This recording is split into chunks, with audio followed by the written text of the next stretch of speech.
acabo de explicar acá. Vamos a ver. Tenemos acá el riesgo relativo y los intervalos de confianza, ¿no es cierto?, del riesgo relativo. Este es el estudio que sus compañeros tenían para revisar sobre enfermedad coronaria y algunos factores de riesgo, ¿no es cierto? Entonces, quiero que se fijen en los de colesterol. Colesterol, tenemos diferentes rangos y se han calculado el riesgo relativo para cada uno de los rangos, ¿ya? Entonces, por ejemplo, para un rango de 200 a 239, el riesgo relativo fue de 1.39. ¿Qué significaría? Que las personas que tienen un colesterol entre 200 y 239 tienen 1.39 más riesgo de tener enfermedad coronaria, ¿sí o no? ¿Sí? De acuerdo, estamos aquí con el 1.39 del riesgo relativo. De acuerdo. Si ustedes se fijan, el intervalo de confianza, que es el intervalo de los valores que están entre paréntesis, ¿qué es lo que me dice? Que va de 0.81 a 2.38. Si nosotros acabamos de ver este rango. No hay asociación. Exactamente. Ya se me adelantó. A pesar de que hubo asociación en la muestra, ¿no es cierto? Porque tengo 1.39, sin embargo, en los intervalos de confianza está incluido el 1.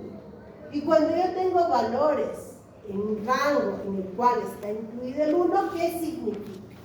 Que encontré en la asociación, en la muestra, pero no en el universo. Es decir, que en la realidad no existe asociación entre los valores de colesterol y tener enfermedad coronaria. ¿De acuerdo? ¿Qué pasa en cambio con el siguiente valor? Entre 240 y 299. Tenemos un intervalo de, un riesgo relativo de 2,10. ¿No es cierto?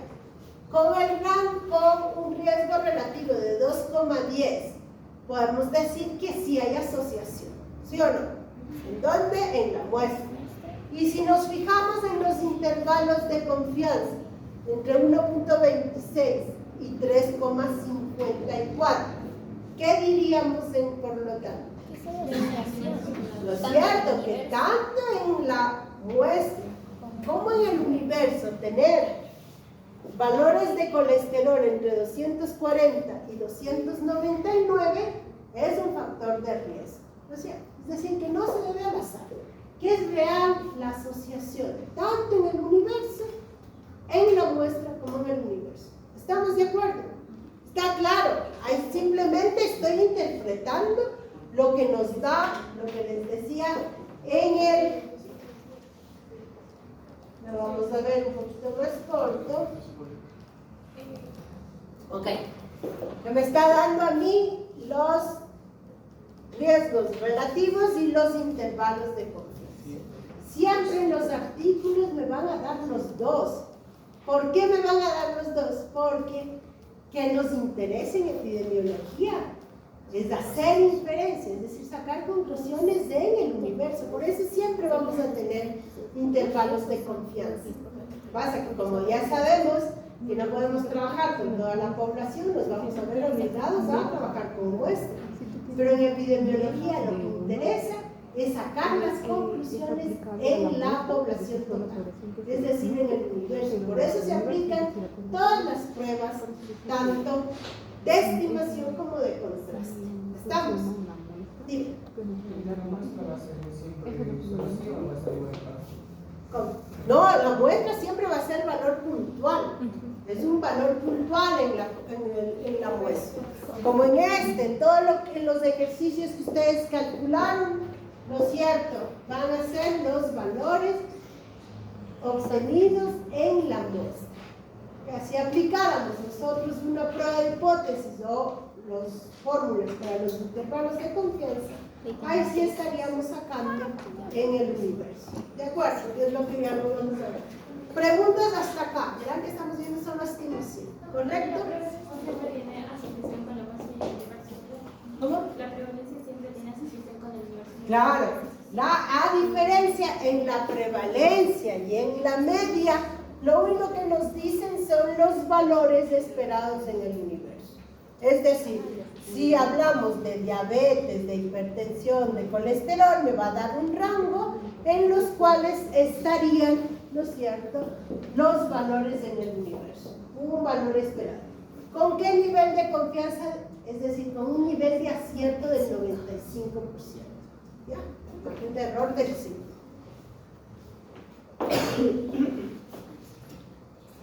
Ok, vamos entonces a... Listo. Esa es estimación. Creo que queda súper claro. Y la siguiente medida que tenemos va a ser el contraste. Yo borro esto. Intervalos de confianza, estimación. Y este le vamos a dejar aquí todavía para que jamás en la vida se olviden, que es el principio básico de muestreo. O sea, eso no se puede olvidar jamás en la vida, de por qué calculamos una muestra siempre con el nivel de confianza del 95. Porque sale de acá, de que el comportamiento que debemos una prueba. Ok.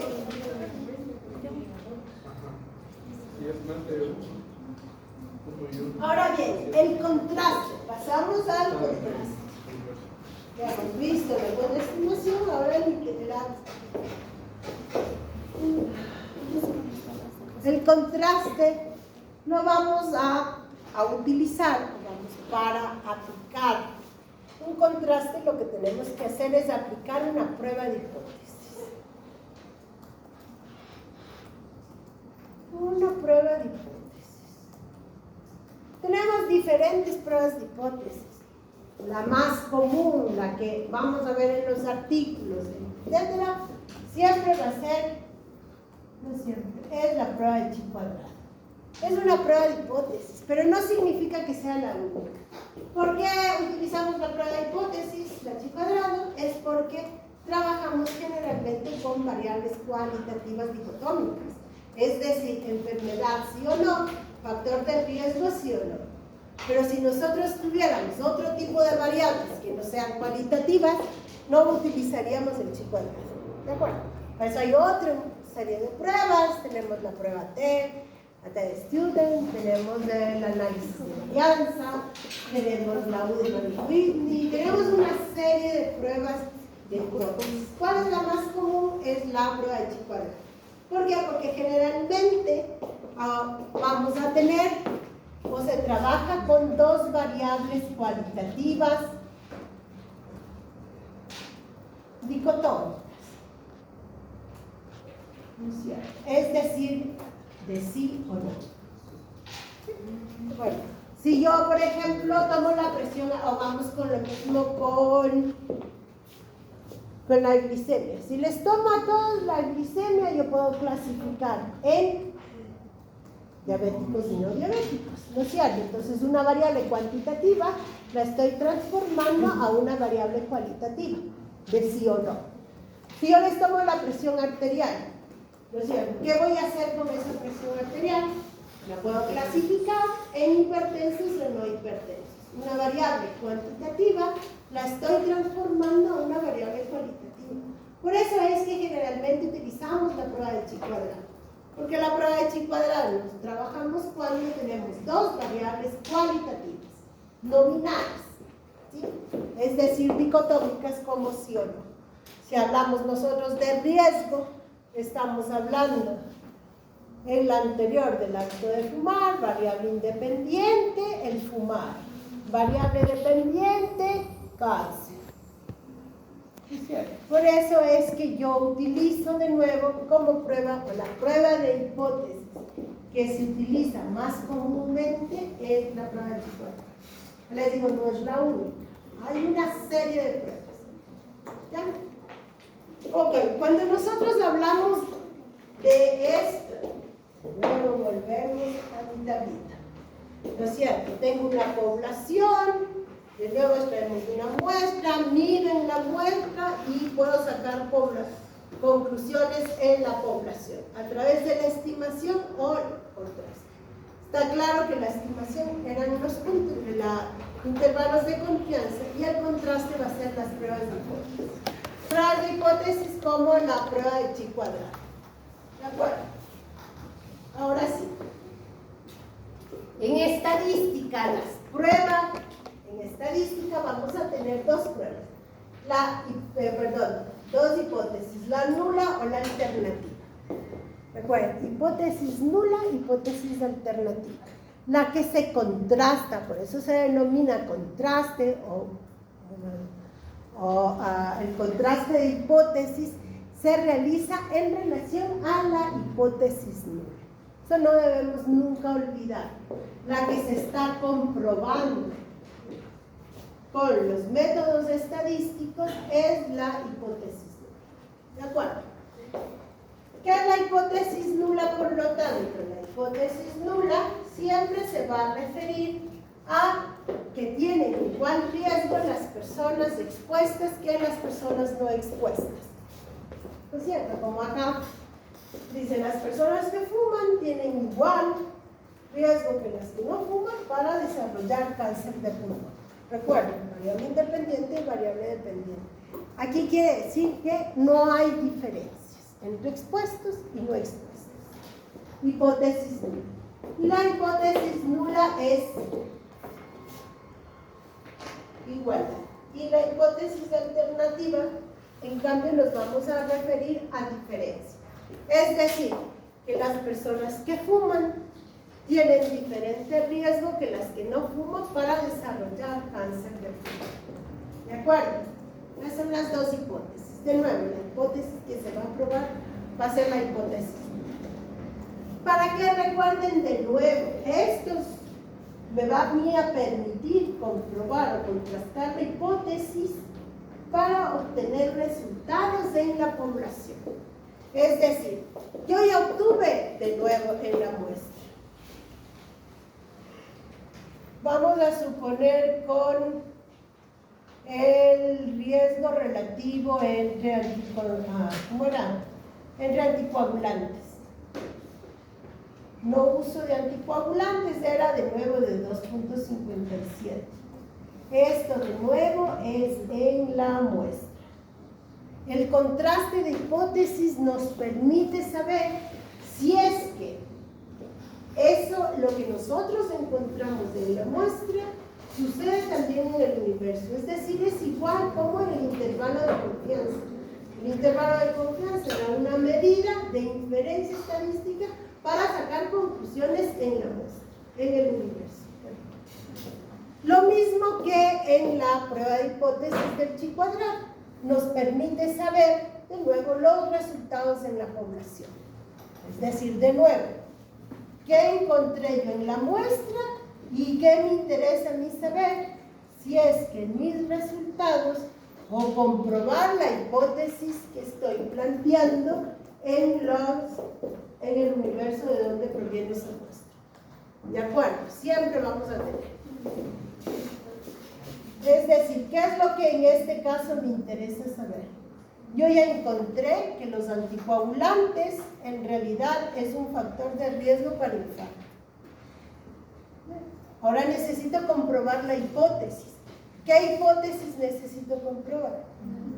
Que efectivamente los anticoagulantes son un factor de riesgo para el infarto. ¿De acuerdo? Es igual lo que me interesa. Pero vamos a trabajar entonces con la prueba de Chihuahua. Volviendo acá. Para hacerles más fácil. A ver. Es que no hay forma de hacerles más fácil. No lo estoy pensando. Vamos de nuevo. Entonces, si yo digo que la hipótesis nula es que no hay diferencia entre las personas que fuman y no fuman, es decir, entre el factor de riesgo y el efecto, en el caso del anticoagulante, ¿cuál sería mi hipótesis nula? Que podemos saberlo. Que no tiene falta de carga. Exactamente. Que el uso o no uso de anticoagulantes produce igual riesgo de infarto. ¿No es cierto? Es igual, porque o que no hay diferencias. Ok, y en cambio en la hipótesis alternativa, ¿cuál sería? ¿No es cierto que las personas que no usan anticoagulantes van a tener diferente riesgo que los que sí usan? ¿De acuerdo? Entonces, ¿qué es lo importante en las pruebas de hipótesis que vamos a trabajar? Es que tenemos algunas alternativas. Puedo aceptar, vamos a ver, si la hipótesis nula se le identifica como H sub 0. ¿Bien? Esta es la hipótesis nula. ¿Bien? Yo puedo aceptar la hipótesis nula. ¿Sí? Puedo aceptar la hipótesis nula. ¿Cuál era la hipótesis nula? Es decir, que no hay diferencias entre el grupo de expuestos y el grupo de no expuestos. Si yo acepto la hipótesis nula, automáticamente estoy rechazando la hipótesis alternativa, porque estas son hipótesis complementarias. Es decir, si yo acepto la hipótesis nula, estoy también rechazando, por tanto, la hipótesis alternativa. Es decir, si yo acepto que no hay diferencias entre expuestos y no expuestos, estoy automáticamente rechazando lo contrario, que sí hay diferencias. ¿Sí? ¿Estamos? Si yo al contrario, vamos de nuevo, rechazo la hipótesis nula, ¿qué pasa si rechazo la hipótesis nula? Estoy automáticamente aceptando la alternativa. ¿Sí o no? Es decir, si yo rechazo que no hay diferencias entre expuestos y no expuestos, estoy asumiendo que sí hay diferencias. Es decir, acepto la hipótesis nula. ¿Sí? Ustedes dirán, ok, ¿y cómo yo puedo aceptar o rechazar la hipótesis nula? Pues para eso tengo una prueba de hipótesis llamada chi cuadrado, que tengo que calcular y tomar al final una decisión. Veamos. Ya, espérense, antes de eso. Veamos con esta.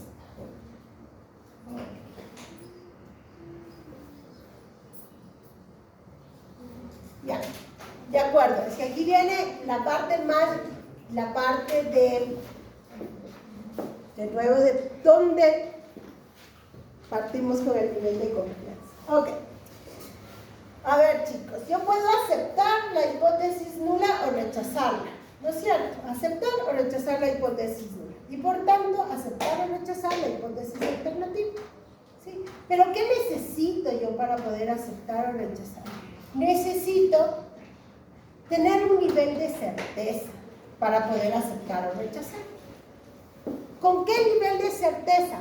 Aparece con un nivel de confianza del 95 y con una probabilidad de error del 5. Si yo tengo, vamos aquí a lo que les dije antes, si yo tengo valores mayores, es decir, un error mayor del 5%, es decir, mi probabilidad de equivocarme es mayor del 5%, yo tengo que aceptar. Si mi probabilidad de error es mayor del 5%, es decir, en proporción de 0.5. ¿De acuerdo? Si en cambio yo tengo una probabilidad de error menor del 5%,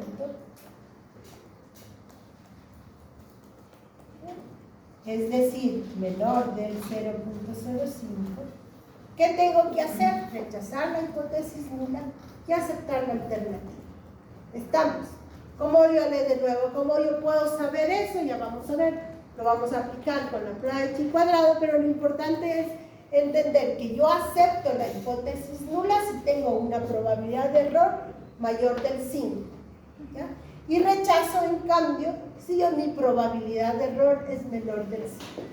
¿Ya? ¿Por qué? De nuevo, porque yo calculo un nivel de confianza del 95% y un error máximo del 5%. ¿Sí? Con esos son los criterios que yo tomo la decisión, o mi umbral de decisión está entre el 5%, menor del 5, por lo tanto, menor de 0.05 o mayor del 0.05. ¿De acuerdo? Ahora sí puedo pasar. Pero no nos olvidemos que si acepto o rechazo la hipótesis nula, yo puedo tener o tomar las decisiones correctas o incorrectas.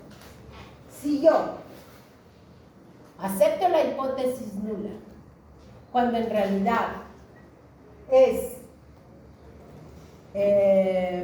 verdadera, ¿no es cierto? Entonces, vamos a rechazar la hipótesis, vamos a cometer el error tipo 1 o el error tipo A. Y al contrario, vamos a cometer, si la hipótesis nula es falsa y aceptamos, entonces cometo el error tipo 2. Como les decía, el error tipo alfa tiene que ver con el nivel de confianza. Nivel de confianza del 95% y un error del 5%. ¿Qué es lo que nos interesa? O en epidemiología, lo que más cuidamos es no cometer el error tipo 1.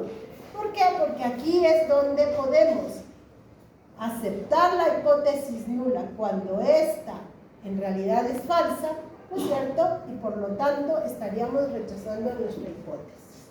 La hipótesis alternativa, que es la hipótesis de investigación. Como les decía, ¿cómo yo puedo coger, aceptar o rechazar la hipótesis nula? Es a través de la prueba de chi cuadrado.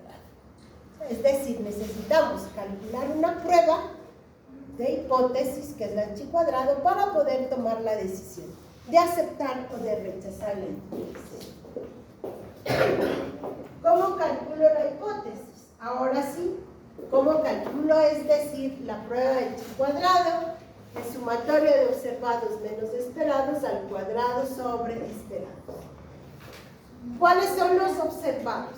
Los observados van a ser siempre los valores que tenemos en cada uno de los casilleros. Casillero A, casillero B, casillero C y casillero D. Los que yo tengo en mi tabla de 2×2. Esos siempre van a ser los observados. Observados para A, ¿cuánto es? 800. Observados para B, 100. Observados para C, 200. Observados para D, 800. ¿De acuerdo? Observados. Siempre los valores que me van a dar en la tabla de 2×2. ¿Qué es lo que yo debo calcular? ¿Qué es lo que yo no tengo? Son los valores esperados. ¿Ya? Los esperados tengo que calcularlos. ¿Cómo calculo? Igual para cada uno de los casilleros. Aquí está. Total de fila por total de columna dividido para N. Total de fila por total de columna dividido para N. Veamos. En este caso, chicos, en este caso, porque todos los valores son similares, son iguales, solo por este caso, no quieren que siempre va a suceder lo mismo. ¿Por qué les digo? Porque cuando encuentran que son diferentes me dicen, pero ¿por qué si en el ejercicio salió? Les voy aclarando que solo porque el ejercicio es mucho más fácil trabajar con valores iguales en cada uno de los casilleros porque es más rápido, pero no significa que siempre lo hacemos. Entonces, veamos en el casillero A. ¿Cuál es el total de la fila del casillero A? Total de fila, total de columna. 1000 multiplicado, ¿no es cierto? 1000 por 1000 dividido para N, que es 2000. ¿Sí? Para el casillero A, para el casillero B lo mismo. Total de fila por total de columna dividido para N. Es decir, 1000 por 1000 dividido para 2000 me va a dar 500. Es decir, en este caso, los observados para A, para B, para C y para D van a ser los mismos, porque va a ser 500. ¿De acuerdo? ¿Sí? Y luego, una vez que ya tengo los valores esperados, simplemente aplico la fórmula. ¿No es cierto? Para el casillero A, observados 800, menos 500, que son los esperados, elevado al cuadrado y dividido para 500. Para el casillero B, 200 menos 500, dividido para 500. Para el casillero C, lo mismo, 200 menos 500, elevado al cuadrado, dividido para 500. Y 800, el casillero D, menos 500, elevado al cuadrado sobre 500. Si ustedes se fijan en esto, háganle solamente el número. 800 menos 500 al cuadrado dividido para 500. Háganle en la calculadora. ¿Cómo? Ay, perdón, 180. 180, 180 más 180 más 180 nos da 720. ¿De acuerdo? Tengo un valor de chi cuadrado de 720. Oye, con rojo porque ya no me queda más. Ahora bien, yo necesito saber a qué probabilidad corresponde ese 720. ¿Para qué? Para saber si tengo que aceptar la hipótesis nula o tengo que rechazar la hipótesis. Sí, estamos hasta ahí de acuerdo. Necesito este valor 720, ver a qué probabilidad corresponde. ¿Por qué? Porque yo había dicho que si yo tengo una probabilidad mayor de 0.05, tengo que aceptar la hipótesis. Si yo tengo una probabilidad menor de 0.05, tengo que rechazar la hipótesis. Necesito saber a qué probabilidad corresponde. ¿De acuerdo? Este chi cuadrado. Para poder saber a qué probabilidad corresponde, vamos a ver,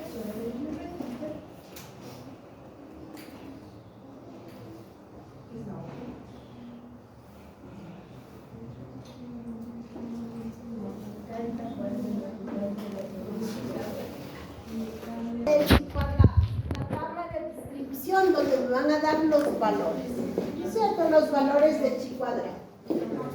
¿Qué es lo que vamos a ver? Entonces, ¿qué tenemos en esta tabla?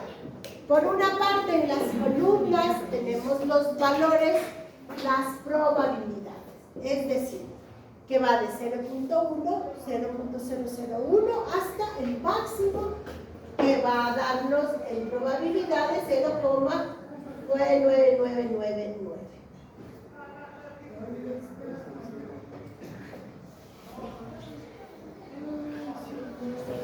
Acá.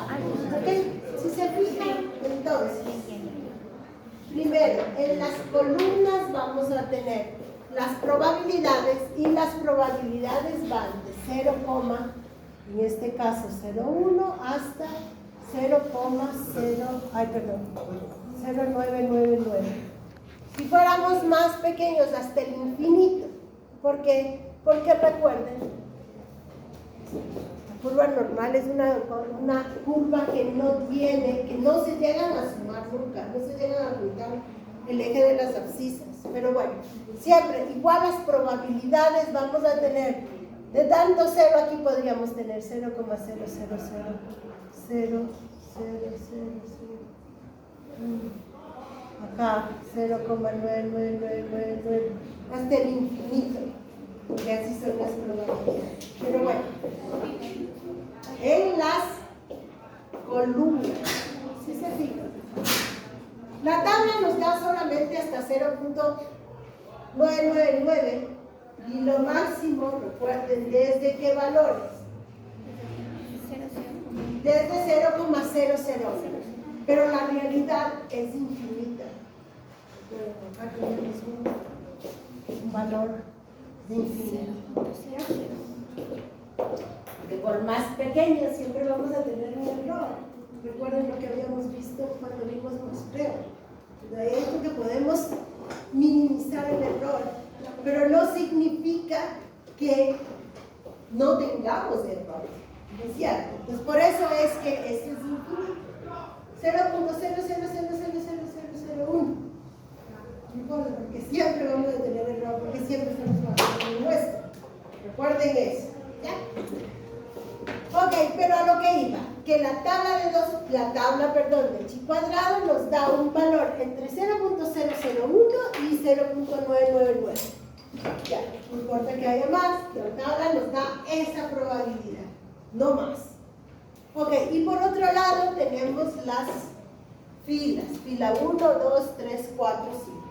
Esas son lo que se conoce como grados de libertad. Cuando nosotros tenemos una tabla de 2×2, lo que les decía, ¿por qué es una tabla de 2×2? Porque tenemos dos filas, ¿no es cierto?, expuestos, no expuestos. Y tenemos dos columnas. ¿Qué teníamos en las columnas? Enfermos, no enfermos. Por eso siempre tenemos dos filas y dos columnas en una tabla de 2×2. Y por lo tanto, los grados de libertad siempre va a ser igual a 1. ¿Por qué les digo esto? Porque siempre que busquen los valores de chi cuadrado, van a tener que buscar en la fila número 1. Fila 1. No se busquen en otra fila, no se vayan a buscar en otra fila nunca. ¿Por qué? Porque tenemos tablas de 2×2. Si es que tuvieran tablas de 3×3, de 3×4, ¿qué significa una tabla? Les voy a indicar. Esta es nuestra tabla de 2×2, ¿sí o no? ¿Ya? Cuando tenemos estas tablas de 2×2, siempre vamos a tener un grado de libertad. Pero recuerden que podríamos tener 1, 2, 3, 1, 2, 3. Ahora podríamos tener 2, 3, 3×4, ¿no es cierto? 1, 2, 3, 1, 2, 3, 4, etcétera. Sí, no importa, cuando tenemos 2×2 siempre vamos a tener un grado de libertad. Y es lo que tienen ustedes que hacer. Si tenemos una tabla de 2×2, no se van a poner a buscar en ninguna de estas otras filas.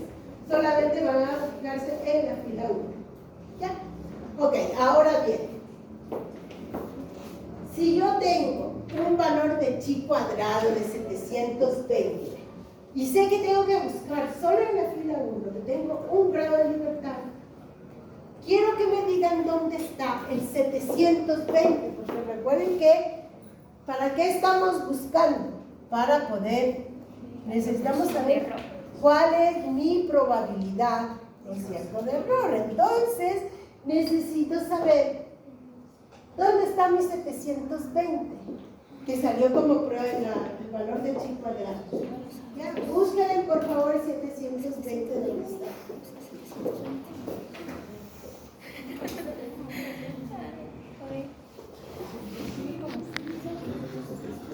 A ver.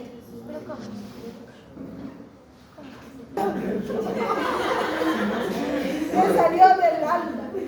A ver, vamos de nuevo.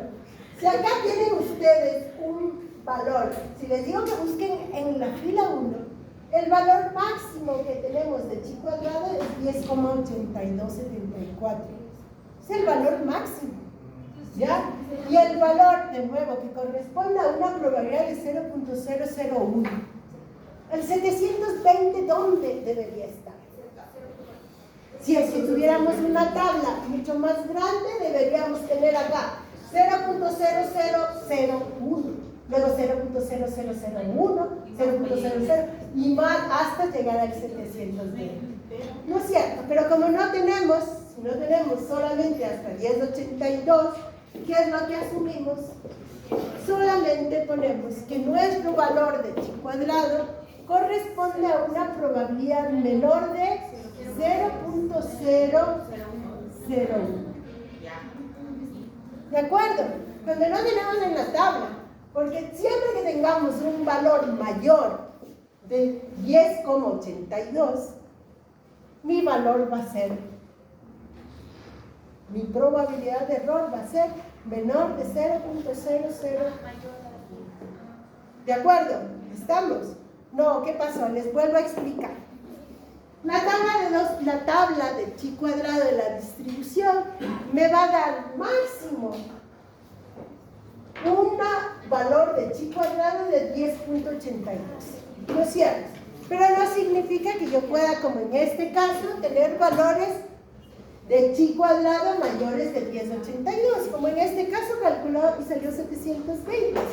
Ya, pero como no tengo más en la tabla de distribución de probabilidades, lo único que yo puedo hacer es decir que el 720 va a corresponder a una probabilidad menor de 0.001. ¿Por qué? Porque acá tenemos 0.01 y el valor máximo es 10. Si ustedes se fijan, miren cómo va aumentando, solamente para entender la lógica.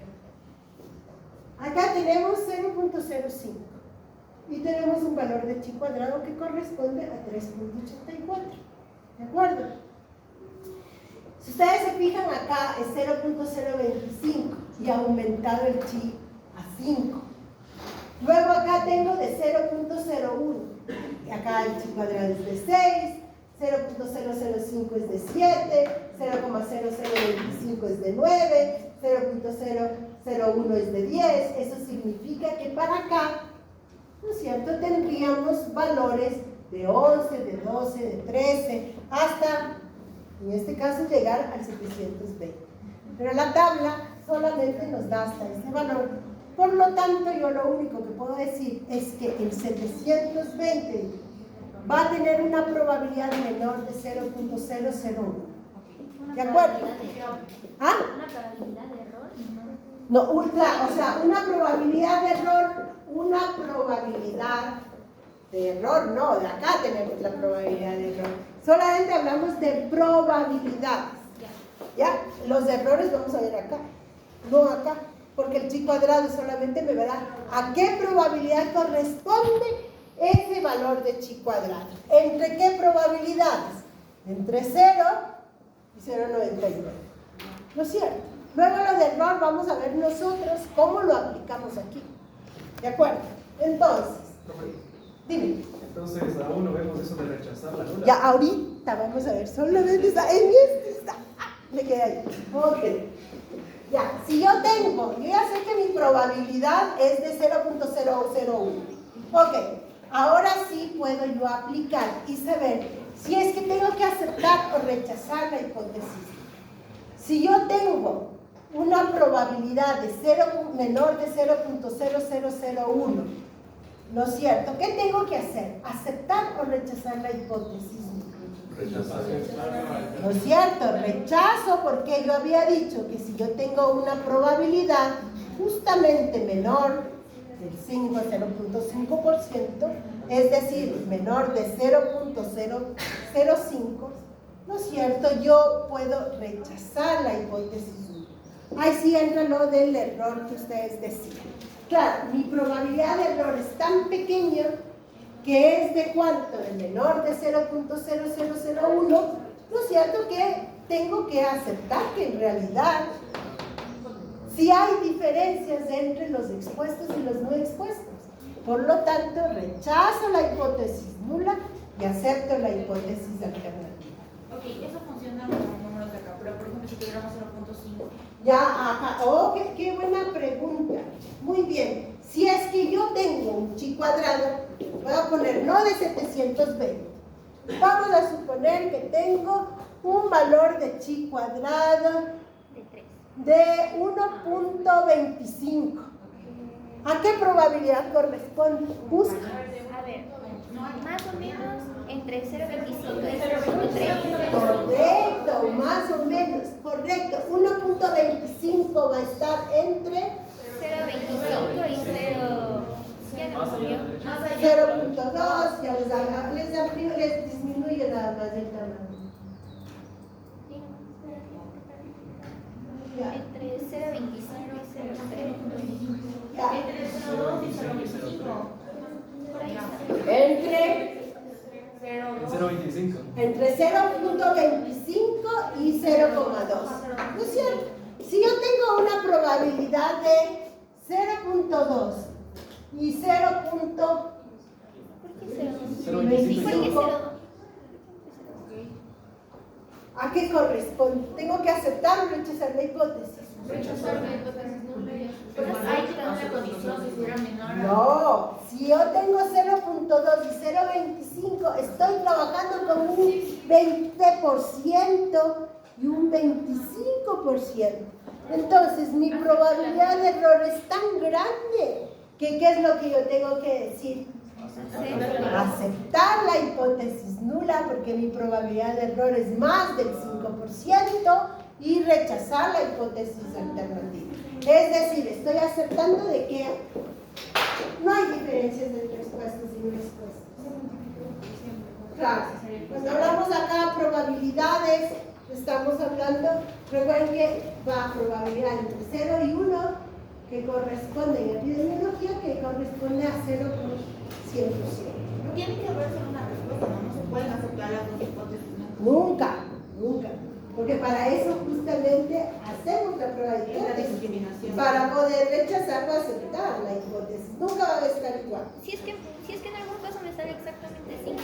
Correcto, qué buena pregunta. Ahí, ¿Qué hacen si es que ustedes mismos se van a responder?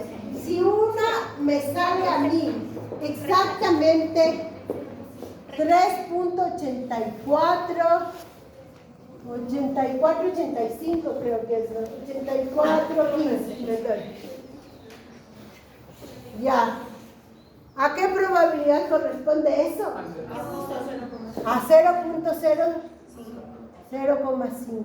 ¿Y qué les había dicho? Que debe ser mayor para aceptar. Puede ser menor o puede ser mayor. Para yo aceptar la hipótesis. Exactamente. Puede ser igual. Puede ser igual. Aquí vamos a poner. Mayor igual, ahí sí se aceptaría, pero si no fuera solo por mayor. Exactamente. Muy bien. Acá, por eso les dije qué buena pregunta, porque entonces, ¿dónde queda? ¿Por qué? Porque acá nos está diciendo, ¿no es cierto?, que rechazo la hipótesis nula cuando tengo valores menores de 0.5. ¿No es cierto? Es menor. Por lo tanto, si yo tengo exactamente 5, ¿qué debo hacer? Aceptar la hipótesis. ¿De acuerdo? Porque está en el límite. Yo para rechazar la hipótesis nula necesito tener valores menores de 0.05. Por lo tanto, en este caso, como tengo exactamente 0.05, lo que tengo que hacer es aceptar. ¿Ya? Los signos siempre se ponen mayor o igual, o sea, siempre va a haber igual ahí, o es... No le ponemos, generalmente no se le pone al igual, pero aquí, o sea, en este, como nosotros sabemos que es menor a 0.05, asumimos que este es menor o igual. Ah, ok. Pero puede diferir, no puede estar abajo. Y... Claro, no, porque aquí sí este, sea como sea, siempre va a ser menor de 0.05. Si es menor de 0.05, si yo tengo un chi cuadrado de 0.05, exactamente, ¿no es cierto? Tengo que aceptar la hipótesis nula y rechazar la alternativa. ¿De acuerdo? ¿Estamos? Y por ejemplo, cuando se hace lo que hay de grados de libertad, cuando se le cambia. Cuando se cambia ya, o sea, siempre va a ser lo mismo. Pero es también, qué buenas preguntas, chicas. ¿Qué hago?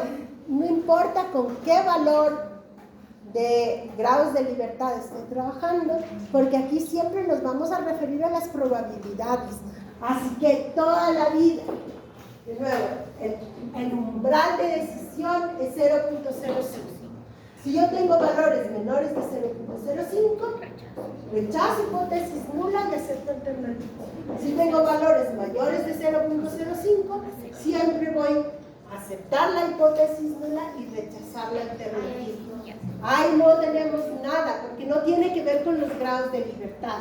Con los grados de libertad es para buscar el chi cuadrado y saber dónde voy a buscar. Pero de ahí el umbral de decisión siempre es la misma. Pero ahorita trabajaremos solo con tablas. Sí, solamente con tablas de 2 por 2. ¿De acuerdo, chicos? No tiene que dar esta tabla, ¿cierto? Ya hecha, ¿verdad? Ya eso no Claro. Que es lo importante que ustedes tienen que nunca olvidarse, que es cuándo aceptar y cuándo rechazar la hipótesis. ¿De acuerdo? Hagamos por favor como ejercicio el chi cuadrado de los 3 ejercicios que habíamos hecho antes.